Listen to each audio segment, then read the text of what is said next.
30 లీటర్ల తల్లిపాలను దానం చేసి మహిళ మంచి మనసుని చాటుకున్నారు. తల్లిపాలకు దూరమైన శిశువులు అనారోగ్యం పాలు కాకుండా ఆమె ఈ ఈ పాలను దానం చేయటం జరిగింది. ఏప్రిల్‌లో బిడ్డను కన్న ఈమె ఇప్పటివరకు 30 లీటర్లు పాలను ఈ యొక్క పాల బ్యాంకుకి అప్పజెప్పడం జరిగింది.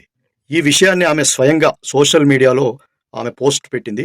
ఈ పోస్టును చూసిన నెటిజన్లు ఆమెపై ప్రశంసల వర్షం కురిపిస్తున్నారు.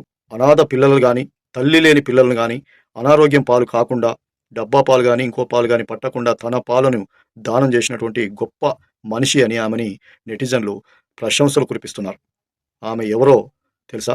ఆమె ప్రముఖ బ్యాడ్మింటన్ గుత్తా జ్వాల గారు. ఆమెకు మనం కూడా ఒక లైక్ చేసి ఆమెను ప్రశంసించినట్టుగా మనం కూడా ఫీల్ అవుదాం.